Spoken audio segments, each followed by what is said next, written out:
Ja, grüß euch benannt und einen Sakrisch-Gurden. Jetzt Kasperl. Ah, Leute. Ja, ich habe vorhin ein Video aufgenommen und bin dann ein bisschen in die Kommentare von meinem letzten Video reingegangen und darüber in ein bisschen ein Rabbit Hole gekommen, dass ich gehört habe, Simon Desue ist anscheinend im Knast, ne? In Dubai. Irgendwas mit Drogen vielleicht, also das ist das, was ich bisher mitgekriegt habe. Und dann habe ich festgestellt, hier der gute Herr Solmecke, ihr kennt ihn, der war auch im Game mal bisschen tiefer drin, ne, wo es um die rechtlichen Eskapaden von unserem Kalorienkardinal ging. Und er hat jetzt ein Video drüber gemacht, ob Simon Desue die Todesstrafe droht. Ne? Und ja, ich mag Simon Desue nicht, ne? Aber Todesstrafe finde ich halt herb. Ne? Aber wir hatten es in den letzten Videos, deswegen fand ich es jetzt gerade auch so praktisch. Ne? Und in den Kommentaren Thema Todesstrafe etc.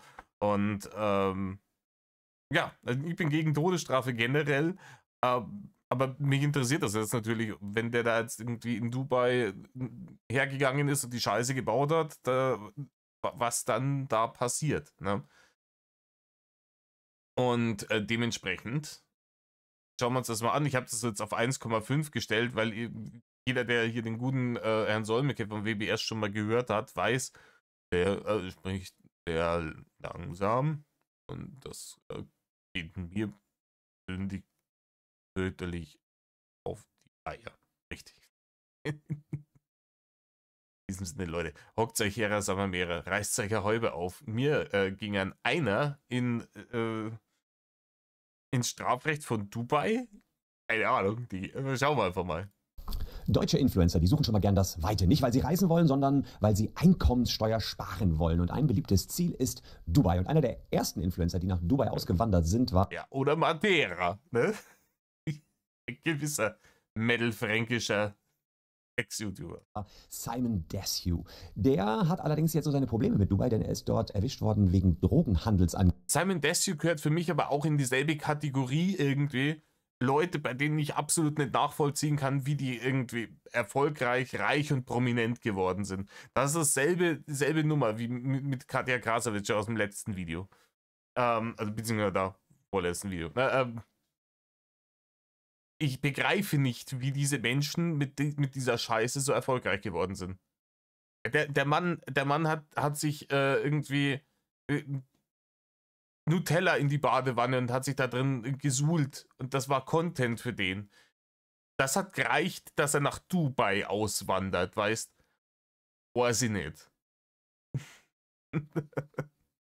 Ne? Aber schauen wir mal, ob anscheinend ist er im Knast und schauen wir mal, ob es schlimmer wird. Angeblich und sitzt dort im Gefängnis. Ausgerechnet in den Emiraten, die eine... Das ist auch hier, das Steuerthema war ja auch in dem Katja-Video, ne? Oh, die böse Steuern, ne? Die bösen Steuern nehmen ihm so viele Millionen weg. Ja, aber dann bleiben dir ja noch viele Millionen. Ja, aber er hat noch mehr Millionen. Ja, die meisten Leute haben überhaupt keine Millionen. Sei doch zufrieden mit der Scheiße. Ne? Nein? Ich habe auch was mitgekriegt, der hat wohl auch irgendwie so Scam-Dinger gemacht von wegen irgendwelchen Programmen, ne? Begrenzte Plätze für irgendein Online-Seminar und du hast da irgendwie tausende Euro bezahlen müssen dafür, dass er dir dann so ein paar wirklich schlechte, lieblos gemachte YouTube-Videos geschickt hat oder so. Das ist wild. Der strengsten Drogengesetze der Welt haben. Ich habe mich jetzt gefragt, ob Simon Desue in Dubai sogar die Todesstrafe droht. Ich habe mich damit tief ins Recht der Vereinigten Arabischen Emirate reingearbeitet. Schau mir, was dem deutschen Influencer jetzt droht, was er überhaupt gemacht haben soll. Ich finde die Todesstrafe generell behindert, aber es gibt ja wohl Länder irgendwie, wo es dann bei Drogen drum geht. Da denkst du, hey, da wollte sich jemand ein bisschen zutruffen. Kommt mal klar. Ne? Natürlich kann man sagen, das und das wollen wir nicht haben, das ist illegal, dass es dann eine Strafe dafür gibt. Wenn man trotzdem versucht, entweder diesen Stoff zu kaufen oder zu verkaufen, sehe auch ein, ne? das kann man keinem Land verbieten, dass es solche Gesetze hat, aber dann da die Todesstrafe zu verhängen, ist halt drüber, Digga. Das ist halt nicht verhältnismäßig, meiner Meinung nach. Und wenn er denn jemals wieder freikommen sollte, ob er dann überhaupt noch in Dubai bleiben darf. Also bleibt dran.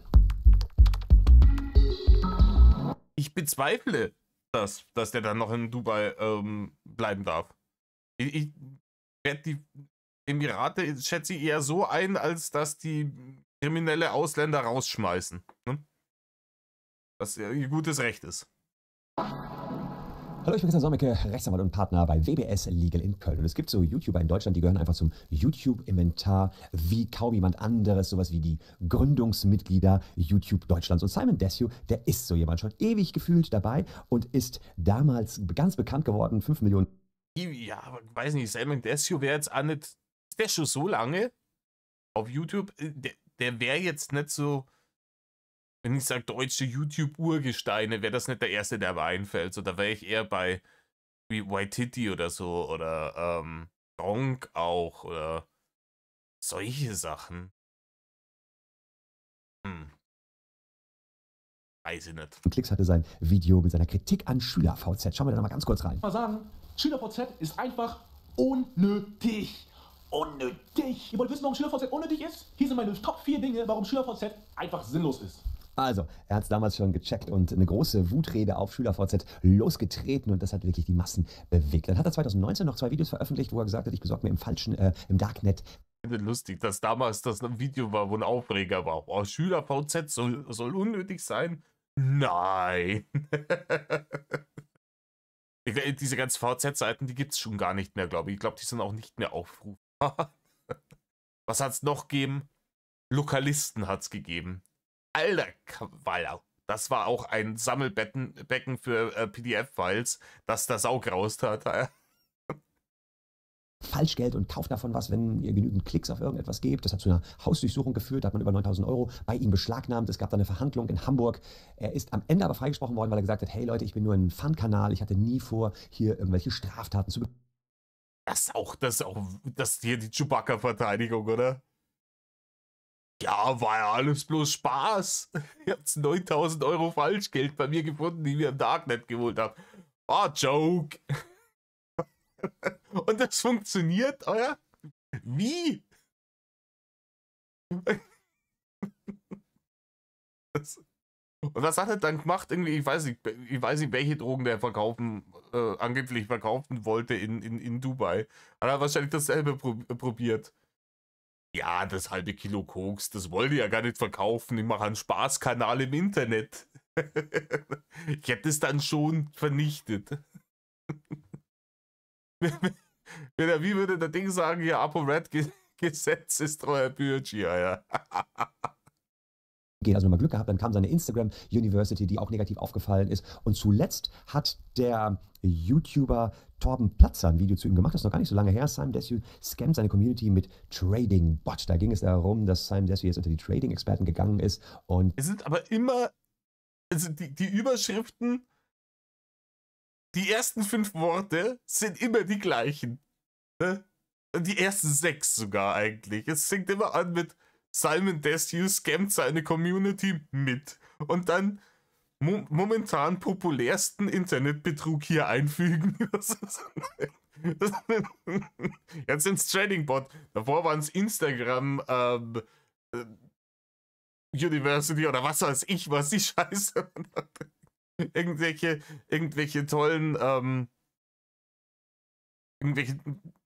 tollen Kurse, wie du im Internet reich werden kannst.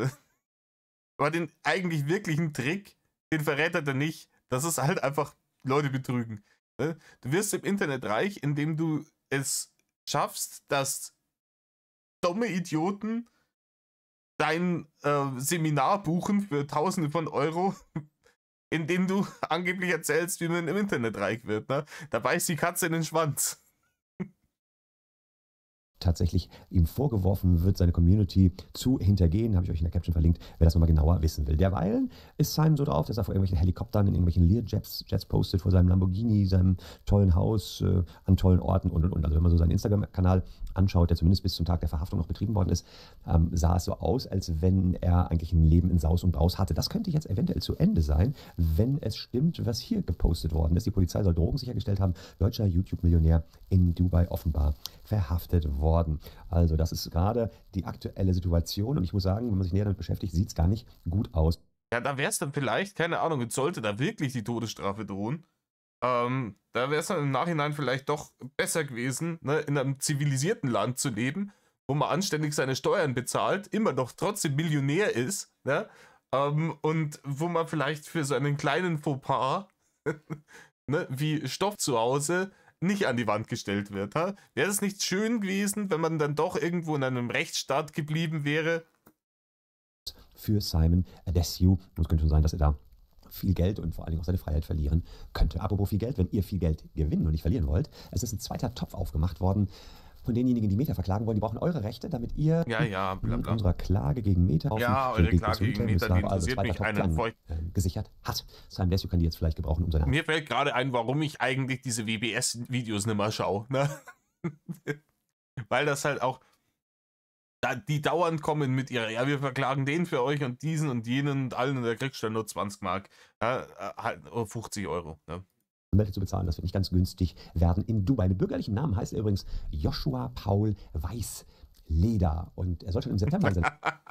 Joshua Paul Weißleder ist halt nicht so cool wie Simon Desue. Das float halt nicht so. Joshua Paul Weißleder, das hört sich schon eher so an wie, ne, das hört sich eher nach Villa in Starnberg an. Aber da kriegt man sonst das Street Credit nicht, gell?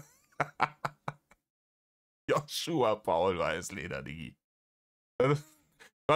Wisst ihr, kleine Quizfrage, wisst ihr, wie Batman in Schweden heißt? Lederlappen. Da muss ich gerade dran denken. Da will er in Dubai festgenommen worden sein, zusammen mit einem Model namens Juliana. Und der Vorwurf, der im Raum steht, ist der Fund einer größeren Menge einer flüssigen Droge. Und das ist jetzt eine entscheidende Formulierung. Es geht um eine größere Menge. Also kein Vergehen wie Eigenbedarf, sondern hier scheint es etwas härter gegen ihn jetzt zu. Ja, das kommt jetzt ganz drauf an, um welche flüssigen Drogen das da geht, ne? Also größere Menge kann da schon so ein kleines Medizinflascherl sein, weil ja die Sachen oft sehr, sehr, sehr gering schon sehr, sehr viel Wirkung haben, ne? Ich weiß nicht, was ist auf so einem Pappefitzel drauf, ja? Nicht viel. Ein Tropfen, ein halberter vielleicht. Gehen und von offizieller Seite, Polizei oder Staatsanwaltschaft in Dubai gab es jetzt bislang noch keine Bestätigung, aber zumindest auf seinen Social-Media-Kanälen ist jetzt nichts mehr los. Das heizt die Gerüchte um die Verhaftung natürlich. Ui, die Social-Media-Kanäle sind weg. Dann brennt's aber wirklich. Ne? Also Simon Desue, der hat ja sein komplettes Scheißleben auf Social Media geführt. Auch, ne, wo er Probleme irgendwie mit dem deutschen Staat gekriegt hat. Der scheint irgendwie ein Problem mit Staatsautorität zu haben. Das kommt mir irgendwie gerade so das Gefühl. Aber auch das sehr fleißig ins Internet getragen worden. Wenn jetzt hier Internet nicht mehr stattfindet, alle Social Media Accounts wechseln, dann ist, glaube ich, Polen offen, ne? Oder ne, Dubai. Massiv an. Es läuft also ziemlich still noch im Hintergrund. Das ist nicht immer so, wenn in Dubai jemand verhaftet wird. Es gab mal einen Influencer, Hashi Papi, der wurde verhaftet wegen Online-Betrugs, dann ausgeliefert und später zu 11 Jahren Haft verurteilt. Und das hat die Polizei in Dubai mit einem Video veröffentlicht mit dem Titel Operation Fox Hunt. Ich zeige euch mal, was die Polizei in Dubai dann da so raushaut.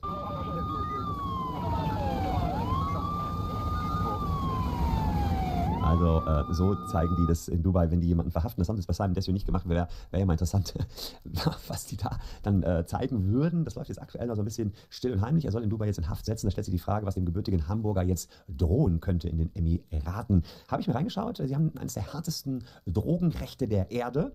Ja, und das Ganze... Wie gesagt, ich finde so krasse Antidrogengesetze auch bescheuert. Ne? Weil, wie man ja sieht, hält ja ein Drogenverbot niemanden vom Stopfen ab, der da Bock drauf hat. Ne? Es ist schlicht und ergreifend so.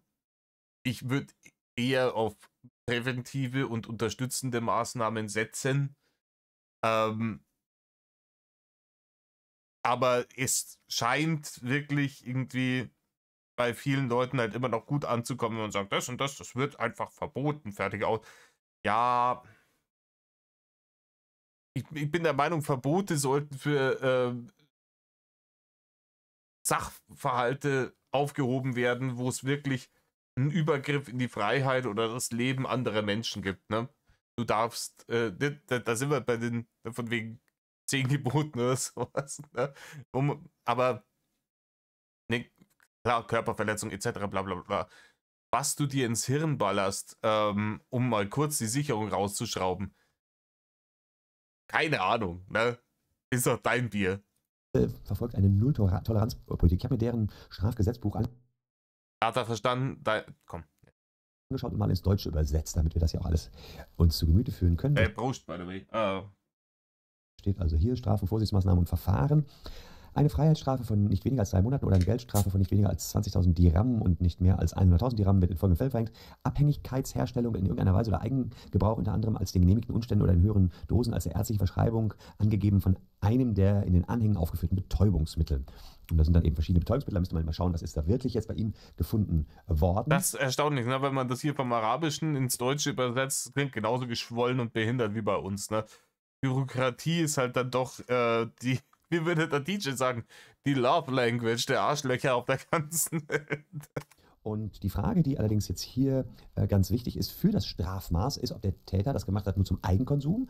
Da ist das Gesetz jetzt etwas entschärft worden. Habt ihr gesehen, diese 3 Monate mindestens. Herr Solmecke, ich würde mal den Kontakt am Kabel Ihres Mikrofons überprüfen. Das ist ein wenig unangenehm gerade. Das waren früher 2 Jahre, oder zum Handel. Nicht immer einfach zu unterscheiden, aber man kann da so ein bisschen rangehen, wie wir das hier in Deutschland machen würden. Werden 50 Gramm Koks bei jemandem gefunden und daneben eine Feinwaage und 50 kleine Tütchen. Ja, dann wird ihm wohl unterstellt werden, dass er Handel damit betreiben wollte. Und ja, weiß ich nicht, da vielleicht wollte er seine Tagesdosen irgendwie wie in so einem, kennt ihr diese, aus dem Krankenhaus kennt man die, ne, aus dem Altenheim auch diese Montag, Dienstag, Mittwoch, Donnerstag, morgens, mittags, abends, diese Tabletten Einteilereien, ne, dass man sieht, was habe ich genommen, was muss ich noch nehmen. Ne? Vielleicht sehr ein sehr ordentlicher Kokainabhängiger. Ne? Schön, das ist der Dienstagmorgenbeutel.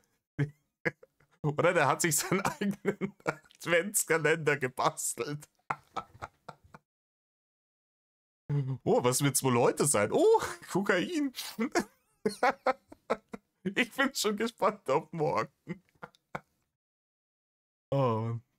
Und der hat dann 2 Adventskalender. In dem morgens ist Koks drin und in dem abends ist Valium drin, damit er wieder pennen kann.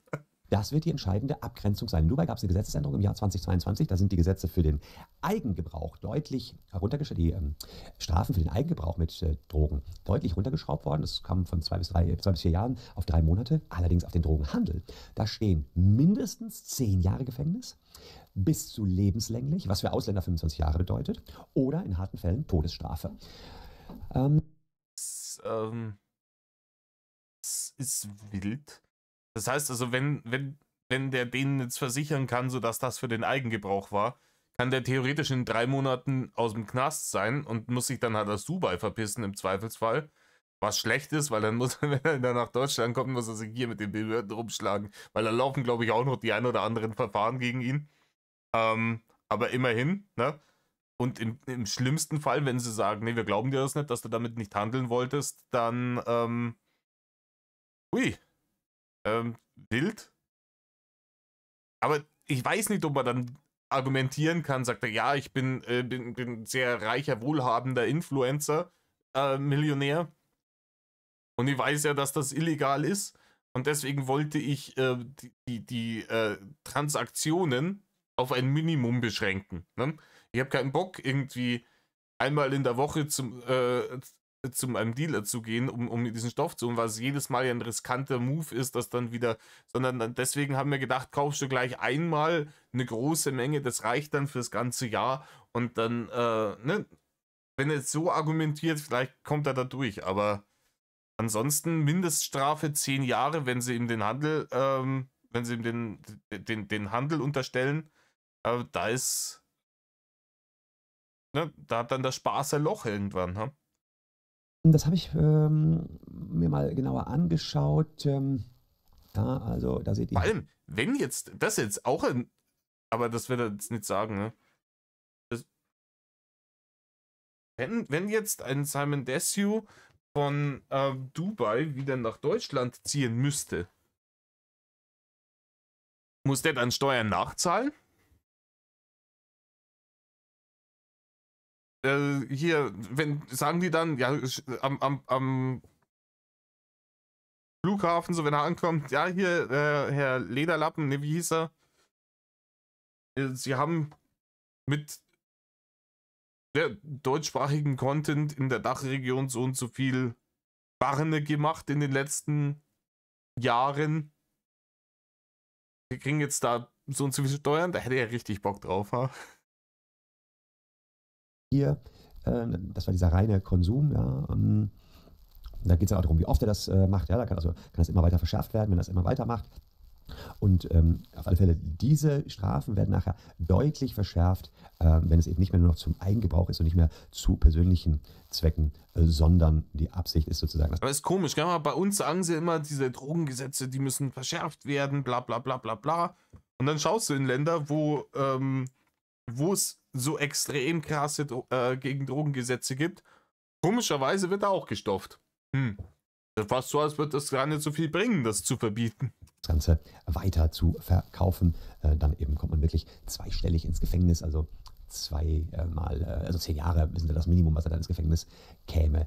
Lebenslange Haft, die kommt einem hier ziemlich komisch vor für ein bisschen Drogen, ja, eine Menge Drogen, aber im Kontext des Rechtssystems der Vereinigten Arabischen Emirate, die diese Null-Toleranz-Politik gegenüber Drogen betreiben, kann ich das schon durchaus nachvollziehen, dass man sagt, na gut, das ist ja so eins unserer Kernelemente, wir wollen hier im Land keine Drogen und insofern könnte es sein, dass er Todesstrafe, glaube ich, eher nicht, ich persönlich, also weil ich habe ein bisschen recherchiert, was so andere bekommen haben, aber 25 Jahre, also lebenslang, halte ich nicht für ausgeschlossen. Zeige ich euch auch gleich, was da in der Vergangenheit schon noch so an Sachen gab. Sobald man einem Drogenhandel vorwirft, explodiert quasi das Strafmaß. Hier Fälle, die ich euch rausgesucht habe, waren: eine 23-jährige britische Jurastudentin wurde zu 25 Jahren, also lebenslanger Haft, verurteilt, weil in ihrer Wohnung 50 Gramm Koks gefunden worden sind. Die hatte eine Verhandlung, die ging einen Tag lang, die war auch auf Arabisch, die Verhandlung, sie hat nichts verstanden und es wurde auch nichts übersetzt. Oder, da gab es den Fall Billy. Das ist wild. Das ist ein Albtraum, oder? Die kommt da mit Mitte 40 wieder raus. Für ein bisschen, ja, aber ne, für eine Dummheit, die man gemacht hat, als man gerade so kein Kind mehr war. Hood, ein britischer Fußballtrainer, der wurde zunächst zu 25 Jahren auch verurteilt, weil im Handschuhfach seines Autos 4 Fläschchen CBD-Vapeöl gefunden worden sind. Dann konnte er nachweisen, das hat ein Freund hier vergessen. Das wurde die Strafe auf 10 Jahre reduziert. Aber auch das. Für CBD-Öl knacken die den 10 Jahre ein. Das ist doch heftig. 4 Fläschchen Vapeöl, CBD-Vapeöl, 10 Jahre Gefängnis in Dubai. Bei Simon Desue, glaube ich schon, 10 bis 25 Jahre wird es wohl sein, wenn sich die Berichte jetzt tatsächlich so auch bestätigen. Denn das muss man auch sagen, die Informationen, die sind noch relativ dünn, die hier vorliegen. Aber wenn sie sich bestätigen, ja, dann sieht es einfach nicht gut aus. Kommen wir mal dazu, dass Simon Desue vielleicht wieder schnell rauskommt aus dem Gefängnis. Wie sieht es dann für ihn aus? Kann er in Dubai bleiben? Da muss man ziemlich deutlich sagen, das ist extrem unwahrscheinlich. Ja, klar. Wie gesagt. Ich glaube, wir sind eines der wenigen Länder auf der Welt, die sagen, ja, nee, bist jetzt zu uns gekommen, hast bei uns Verbrechen begangen, so darfst gern bleiben. Weiß ich nicht, ne? Ich bin da wirklich, das ist halt auch sowas, wo du sagst, da gibt es an beiden Rändern Idioten, aber ich kann beides. Ich kann für Leute sein, die hier mit guten Absichten herkommen und die vielleicht irgendwie auch einen Bezug zu dem Land haben und sagen, hey, wir wollen uns hier integrieren und einfach hier ein besseres Leben haben und ganz normal hier so leben.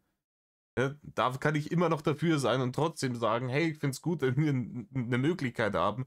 Die das eben nicht wollen, die hier kriminell werden, sofort wieder irgendwie mit einem dicken Stiefel hier raus, ne? Es sieht mir eher so aus, als wenn er dann abgeschoben werden würde. Das ist zwar auch jetzt so, dass bei den Lockerungen vorgesehen worden ist, dass der Richter von der Abschiebung absehen kann, in minderschweren Fällen, aber wenn es ja hier um eine größere Menge geht, dann sehe ich eher, dass er abgeschoben wird und dann vielleicht mit ApoRed wieder eine WG in Hamburg aufmachen kann. Wobei der ist ja noch irgendwie, irgendwie auf der Flucht. Also Gefängnis bedeutet dann in der Regel auch Abschiebung und ein lebenslanges Einreiseverbot, nicht nur in die Emirate, sondern auch in alle anderen Staaten des Golf-Kooperations. 10 Jahre Knast ist schon heavy. 10 Jahre Knast ist wirklich heavy. Rates. Also das wäre dann für ihn alles tabu. Falls die Berichte über Simon Desue jetzt so zutreffen sollten, dann hat er das liberale, regulierte Rechtssystem Deutschlands ja mal getauscht mit dem härtesten Rechtssystem der Welt in Dubai. Ein System, das einfach keinen Spaß versteht und keine Toleranz für Leute, die da Drogen nehmen. Das sind die Schattenseiten Dubais, muss man natürlich auch sagen, über die Influencer sehr selten berichten. Es wäre auch schwierig, darüber zu berichten, wenn man in Dubai sitzt. Und diese Schattenseiten bekommt Simon Desue, der da vielleicht in Saus und Braus bislang gelebt hat, jetzt auch ziemlich hart zu spüren. Und kann sein, dass er wirklich viele Jahre jetzt von der Bildfläche verschwindet, weil er einfach ins Gefängnis kommt. Da bin ich mal gespannt. Wir haben echt noch sehr wenige Informationen hierzu. Wir wissen nicht. Ich find das wild. Ne? Also wie gesagt, auf der einen Seite finde ich natürlich so extreme Drogengesetze irgendwie wild, aber wie dämlich muss man sein, dass man sagt, hey, ich ziehe hier in dieses Land aus, ich wandere in dieses Land aus, weil ne, Steuern und so hin und her, und dann entweder nicht wissen, wie krass die Drogengesetze bei denen sind, oder es zu wissen und es zu ignorieren und zu sagen, ja, hier, ich habe aber Bock. Ich habe Bock, auf der einen Seite keine Steuern zu zahlen, ich habe aber auch Bock, irgendwie zu stoffen. Scheiße, ne? Und ich meine, wenn er so viel Pulver hat, warum lässt er sich das nicht von irgendeinem Arzt verschreiben? Ne? Irgendwas, was die wegballert, kriegst du schon verschrieben. Das glaube ich auch in Dubai gibt es Möglichkeiten, Sachen verschrieben zu kriegen, die Dommen darüber machen. Ja, wild. Ich bin gespannt, was da rauskommt. Ich bin wirklich sehr gespannt. Und wenn sie den wirklich 25 Jahre wegknacken, dann holla die Waldfee. Was das für eine Flüssigkeit war, die da gefunden worden ist. Wie das andere Mädel da mit drin hing und. Das muss man jetzt mal alles noch abwarten. Ich werde es hier an dieser Stelle weiter verfolgen und wer in der Zeit jemand anderen weiter verfolgen will, der gerade auf der Flucht ist, der schaut hier mal rein. Okay, dann sind wir hier am Ende des Videos angekommen. Ich fand's jetzt interessant, aber ja, wie gesagt, ich halt von diesen Leuten, auch von diesen ganzen Dubai-Auswanderungsdullis hier aus Deutschland nichts, weil ich auch von Ländern nichts halte, die da so ja noch irgendwie mehr oder weniger im vorletzten Jahrhundert hängen geblieben sind auf mit ihrem Rechtssystem. Und in diesem Sinne, Leute, tut nicht, was Simon Desue tut, vor allem nicht in Dubai, und Medal off.